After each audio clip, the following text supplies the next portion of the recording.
Salam alaikum. Vous êtes sur Déconstruisons les préjugés, une émission proposée par Havre de Savoir. Premier épisode d'une longue série, on l'espère, qui tentera d'apporter des éclaircissements sur des sujets qui préoccupent les jeunes et les moins jeunes. Aujourd'hui, le sujet, c'est la musique. Et on reçoit Cheikh Monsef Zenati pour en parler. Qui est Monsef Zenati? Il est diplômé en sciences islamiques, professeur à l'IESH de Château-Chinon, Institut de formation des imams d'Europe, et auteur d'une dizaine d'ouvrages autour de la compréhension de l'islam. Sans plus attendre, salam alaikum, Monsef. Alaikum salam wa barakatuh. Alors, comme un bon millier de personnes sur le net, j'ai visionné la vidéo qui s'intitule, sur la chaîne d'Havre de Savoir, Tout comprendre ou tout savoir sur la musique en islam. Ma première question, qui ne paraît pas si évidente que ça en réalité, pourquoi cette vidéo? Alors, Bismillah, alhamdulillah, salatu wassalam ala rasulillah wa ala alihi wa sahbihi wa wala. Alors pourquoi cette vidéo? Tout simplement, alors c'est vrai qu'on pourrait se dire, mais il y a d'autres sujets plus importants, pourquoi se focaliser sur la question de la musique en particulier? C'est vrai que ce n'est pas une question fondamentale, hein, mais elle prend de l'importance lorsqu'on voit que la question de la musique devient le trait distinctif entre le bon musulman et le mauvais musulman. Le bon musulman, c'est celui qui ne l'écoute pas, celui qui dit que c'est haram. Le mauvais musulman, c'est celui qui dit que c'est halal ou qui l'écoute. Voir la différence entre le musulman même et le non-musulman. Donc ça prend une telle ampleur qu'il fallait quand même relativiser cette question-là pour dire que tout d'abord, ce n'est pas une question fondamentale. Il y a divergence à ce sujet-là. Il faut reconnaître qu'il y a divergence à ce sujet-là et que on n'a pas le droit de mettre au même niveau un interdit haram, un interdit catégorique et un interdit qui soulève une divergence. Et malheureusement, pour certains, ils tombent dans cette confusion et pour eux, donc, ils se comportent avec l'interdit qui soulève une divergence comme si c'était un interdit catégorique. Et donc là, ça devient grave et il fallait quand même apporter certains éclaircissements à ce sujet. Alors, de façon très directe, Monsef, y a-t-il quelque chose dans le Coran, un texte, qui vient interdire la musique? Dans le Coran, effectivement, il n'y a aucun verset qui interdit d'une manière catégorique et indiscutable la musique. Et d'ailleurs, une chose très importante, il faut savoir que pour dire que quelque chose est haram, il faut un texte catégorique sur le plan authenticité et sur le plan de la signification. Or, dans le Coran, il n'y a aucun verset qui interdit explicitement, catégoriquement, d'une manière indiscutable, la musique. On parle tout de même de deux versets qui viennent dans ce sens. En tout cas, les détracteurs de la musique, ceux qui se l'interdisent et qui l'interdisent pour autrui, parlent souvent de deux versets. Oui, effectivement. Alors le premier, c'est dans Surat Luqman. بعد أعوذ بالله من الشيطان الرجيم ومن الناس من يشري لهو الحديث ليضل عن سبيل الله بغير علم ويتخذها هزوا. Il y a parmi les gens ceux qui achètent des plaisants discours pour égarer du chemin d'Allah Azza wa Jalla sans science et les prennent pour raillerie. Alors, certains ont dit que lahu al-hadith, les plaisants discours, c'est al-ghina, comme disait Ibn Mas'ud, le compagnon, et d'autres compagnons. Ibn Mas'ud jurait qu'il s'agit d'al-ghina, c'est-à-dire le chant. Alors, déjà, si on prend cette explication-là, le chant, donc ce n'est pas limité à la musique, mais tout chant, même sans instrument, donc même ce qu'on appelle le nashid al-islami, les chants islamiques. Donc si on prend ça, on interdit tout. Supposons qu'il ne parle que de la musique, donc c'est une interprétation qui n'est pas infaillible, de personnes qui ne sont pas infaillibles. Or, il n'y a que le hadith du prophète sallallahu alayhi wa sallam qui est un argument en soi. Deuxièmement, lahu al-hadith, discours plaisant si on veut dire, lahu al-hadith, ça a un sens général. Or, dans les fondements du droit, on sait que les paroles de compagnons ne peuvent pas limiter la portée générale d'un verset ou d'un hadith. Voilà, ça, c'est très important. Ça, d'ailleurs, je vous renvoie à la première vidéo qui est très complète, qui dure 1h30, et tous ces détails-là sont disponibles dans cette vidéo. Non, mais effectivement. Et autre chose, c'est qu'il y a eu d'autres explications, notamment lorsque on lit le verset juste d'après qui explique, qui va toujours dans le même sens. Il dit وَإِذَا تُتْلَى عَلَيْهِ آيَاتُنَا وَلَّى مُسْتَكْبِرًا كَأَنْ لَمْ يَسْمَعْهَا كَأَنَّ فِي أُذُنَيْهِ وَقْرًا. Il dit, et lorsqu'on lui récite nos versets, il s'en détourne avec arrogance, avec orgueil, comme s'il ne les a jamais entendus et comme s'il y avait un poids dans ses oreilles. Or, ici, ça c'est un comportement d'un croyant. Et c'est pour cela que le Tabi'i, disciple de compagnon, Ibn Zayd, comme le rapporte le Qurtubi dans son exégète, il dit que ça, il s'agit d'un croyant et non pas de musulman. Donc il y a d'autres explications. Et à supposer que c'est al-ghina et la musique, donc ce n'est pas l'ahou al-hadith en soi qui est interdit. Mais qu'est-ce qu'on en fait? Parce que là, le verset nous dit liyudilla an sabilillah, afin d'égarer les gens du chemin d'Allah Azza wa Jalla. Donc peu importe l'ahou al-hadith, c'est quoi? Donc, et d'ailleurs, Ibn Hazm, dans le Muhalla, donc il répond à cela et dit que notamment on peut même égarer même avec les paroles d'Allah Azza wa Jalla, le Coran, si on a une mauvaise intention. Et Abu Hamd al-Ghazali, rahimahullah, dans l'Ihya, il confirme ce qu'a dit Ibn Hazm en donnant un exemple concret. Il dit qu'il y avait un hypocrite qui dans la prière, il ne récitait que les versets de la sourate Abasa wa Tawalla. Abasa wa Tawalla, dans lequel Allah Azza wa Jalla reprend le prophète sallallahu alayhi wa sallam. Il ne récitait que cette sourate-là, au point que Omar radhiyallahu anhu voulait l'exécuter à cause de cela. Donc, ce verset-là, finalement, donc n'interdit pas d'une manière catégorique, c'est discutable. Et on sait que dans les fondements du droit, il y a une règle qui dit que tout argument qui est discutable ne peut plus servir d'argument. Le deuxième verset, celui qui évoque l'excitation par la voix. Qu'en est-il de ce verset? C'est un verset dans Sourate Al-Isra. Donc excite par ta voix, hein, ceux que tu pourras parmi eux.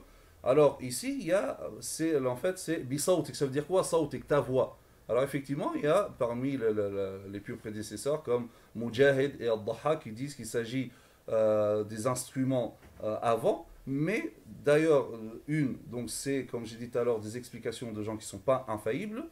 Et il y a d'autres explications d'Ibn Abbas, notamment, qui dit qu'il s'agit de tout ce qui appelle à la désobéissance de Dieu. Donc une autre explication, il dit c'est par ton insufflation.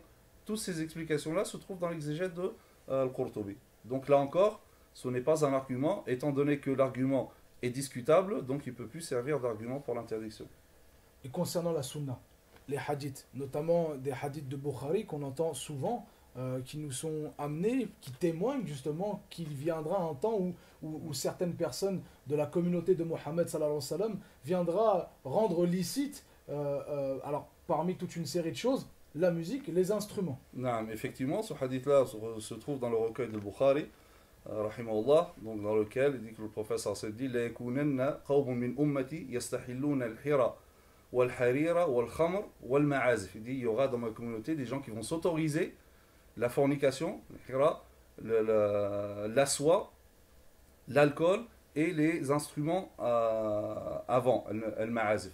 Alors, bien que c'est dans le recueil de Bukhari, mais il faut savoir que ce hadith-là en particulier, il n'a pas le même niveau, le même degré que tous les autres hadiths de Bukhari. Pourquoi? Parce que c'est un hadith qu'on appelle mu'allaq, suspendu, c'est-à-dire c'est un hadith discontinu. Sa chaîne est discontinue, c'est-à-dire qu'il y a les narrateurs successivement qui ont été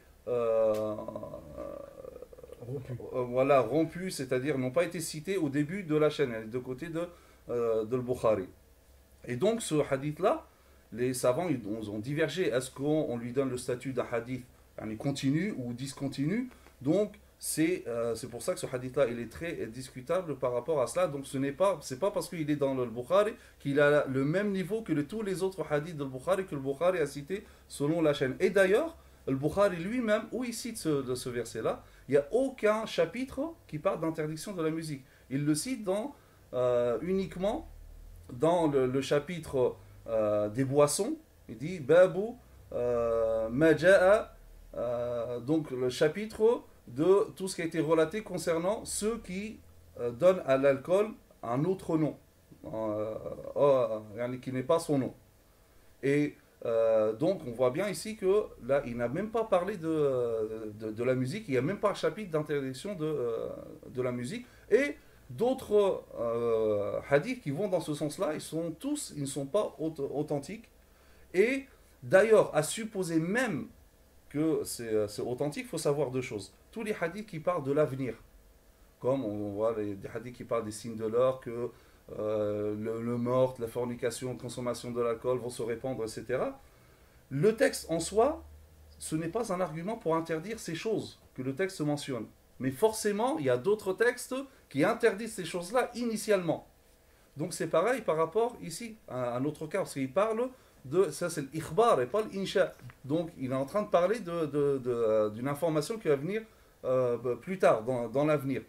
Et à supposer encore qu'il soit authentique, donc le hadith ici, il ne parle pas du statut de chaque élément, mais il parle d'un environnement. Parce qu'effectivement, à l'époque, et malheureusement dans plusieurs cas de nos jours, les séances de musique, c'est lié à l'alcool, aux chanteuses. Dans l'autre version, c'est le qaynat ou bien le qiyan, les chanteuses, les danseuses, il y a le khamr de l'alcool. Donc c'est tout un contexte. Alors, qu'en est-il, Monsef?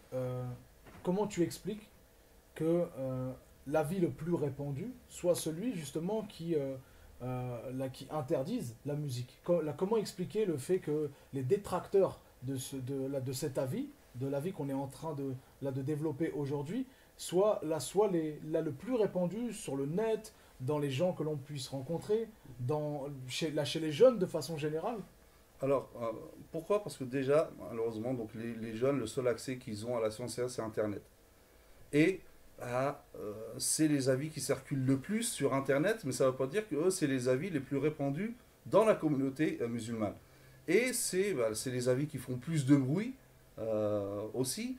C'est des avis aussi qui tentent toujours à culpabiliser l'autre, hein, et à faire croire que c'est la seule vérité. Et d'ailleurs, hein, parfois, on entend des vidéos, dès le départ, il te dit, si tu cherches la vérité, tu vas être convaincu, si tu ne cherches pas, tu ne vas pas être convaincu. Donc c'est cette manipulation. Voilà, c'est une prise d'otage, une manipulation, hein, qui reflète une malhonnêteté intellectuelle. Parce que finalement, cet avis-là, contrairement à ce qu'on croit, il ne représente pas la majorité. Et d'ailleurs, pendant toute l'histoire du monde musulman, il y a toujours eu de la musique. À commencer même du temps des compagnons, et comme je dis dans la vidéo, des compagnons comme Abdullah ibn Zubayr qui écoutait l'oud, donc un instrument à cordes. Il y a aussi Abdullah ibn Ja'far, compagnon, le fils de Ja'far ibn Abi Talib, Muawiya, Amr ibn al-As, parmi les tabi'in, beaucoup qui ont écouté de la musique. Alors jusqu'ici, on a parlé de la musique qui s'écoute, mais peu de la musique qui se pratique.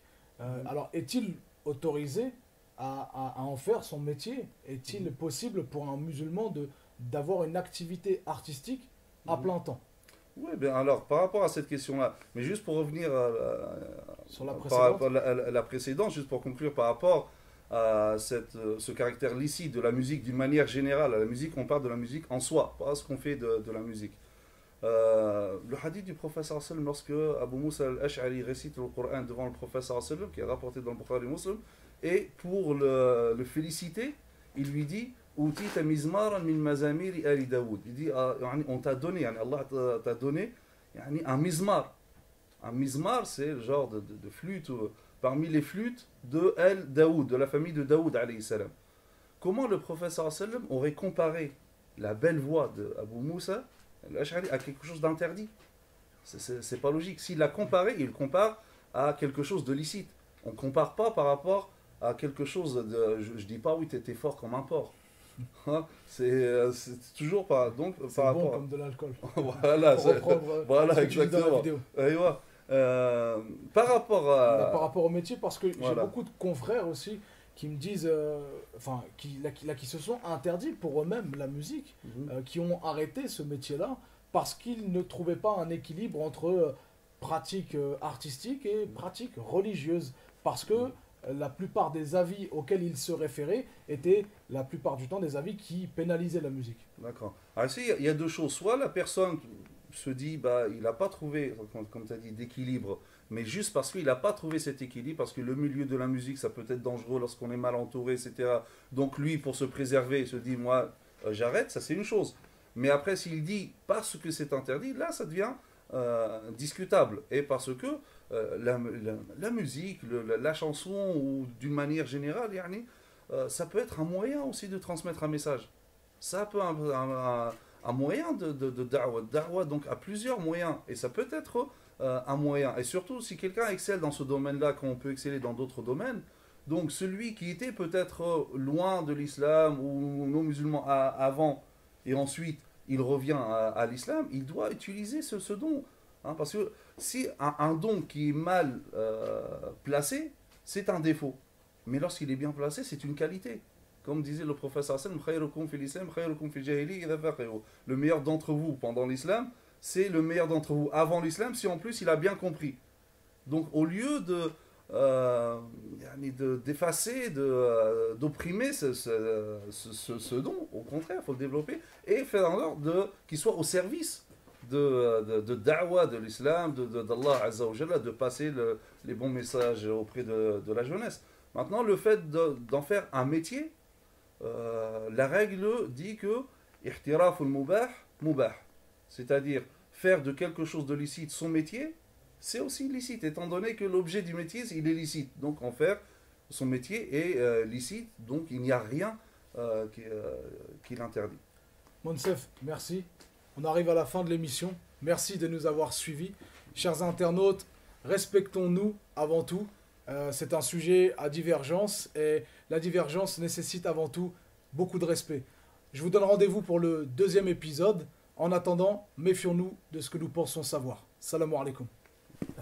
Quand même, on parle de musique, on parle de la possibilité de faire de la musique, peut-être même d'en faire son métier. Il y a quand même des contextes où je vois que la musique, c'est l'outil justement de la dépravation. C'est dans des endroits où est-ce qu'on consomme de l'alcool à se faire tourner la tête, où est-ce qu'il y a des bagarres, etc. Il y a quand même, je suppose, un contexte à respecter.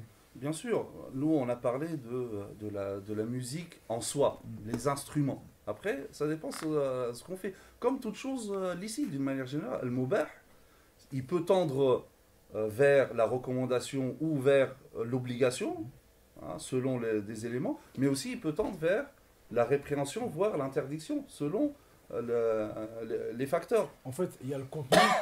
Là, le contenu, ce serait les textes qu'il y a à l'intérieur. Il y a le contenant aussi, peut-être qu'une forme de musique est plus adaptée qu'une autre. Je sais pas, je vois difficilement du hard rock metal engagé. Là, c'est assez compliqué. Après, c'est discutable, bien sûr. Et puis, troisièmement, je crois qu'il y a aussi le contexte. La façon, l'endroit dans lequel c'est pratiqué. Bien sûr, donc il y a plusieurs conditions. Et en fait, c'est pour ça que certains qui interdisent la musique, ils avancent toujours pour les mauvais exemples. C'est qu'effectivement, il y a beaucoup de musique, et malheureusement la plupart, si on veut dire un ski, ce qu'on voit à la télé, etc., c'est illicite. Mais il ne faut pas généraliser. C'est pas parce qu'un match de foot est mauvais ou il y a de la violence, on veut dire que le foot il est haram. Donc c'est pareil par rapport à cette question-là. Il y a ça aussi, là dont je voulais te parler.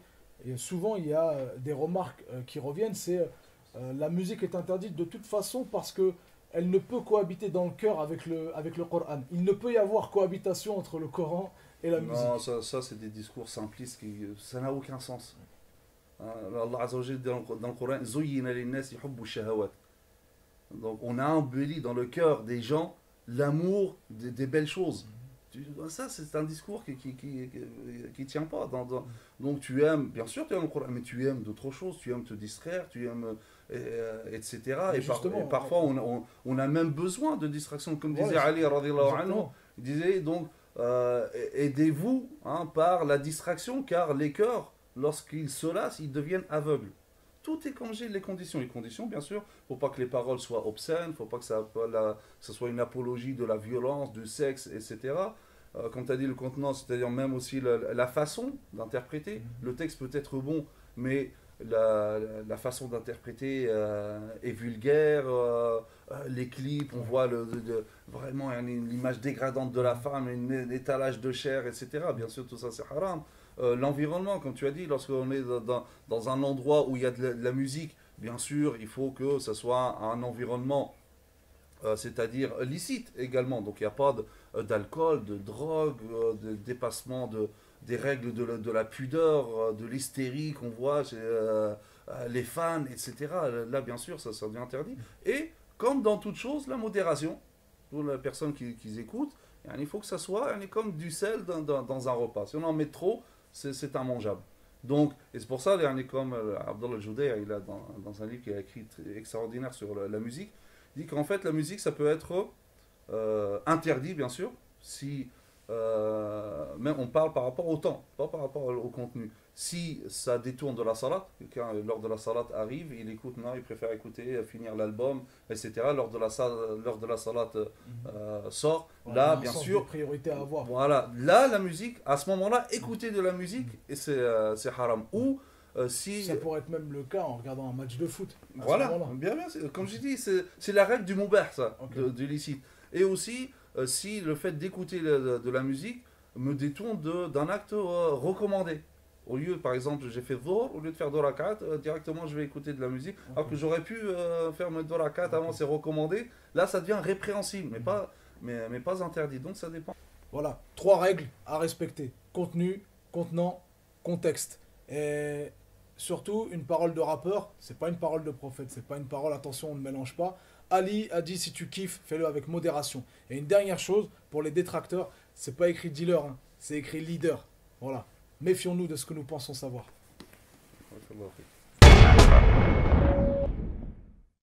Une question fondamentale.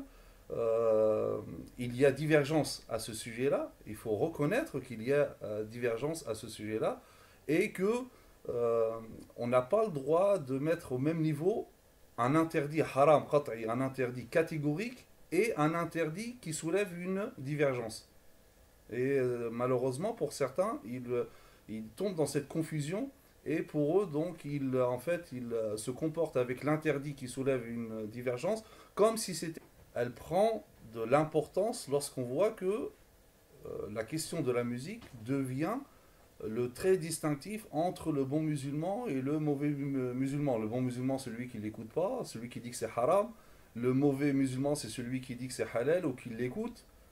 Voir la différence entre le musulman même et le non-musulman. Donc ça prend une telle ampleur qu'il fallait quand même relativiser cette question-là pour dire que tout d'abord, ce n'est pas...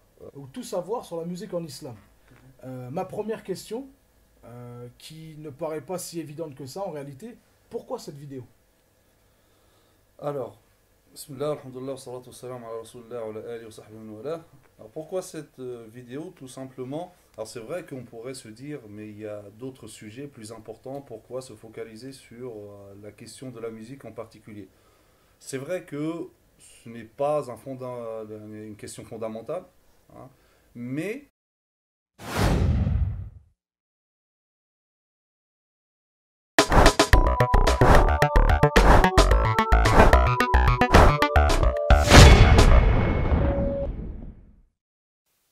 Salam alaikum.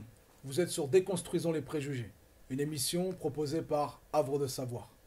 Premier épisode d'une longue série, on l'espère, qui tentera d'apporter des éclaircissements sur des sujets qui préoccupent les jeunes et les moins jeunes. Aujourd'hui, le sujet, c'est la musique, et on reçoit Cheikh Monsef Zenati pour en parler. Qui est Monsef Zenati? Il est diplômé en sciences islamiques, professeur à l'IESH de Château-Chinon, institut de formation des imams d'Europe, et auteur d'une dizaine d'ouvrages autour de la compréhension de l'islam. Sans plus attendre, salam alaikum, Monsef. Alaykoum salam wa rahmatullahi wa barakatuh.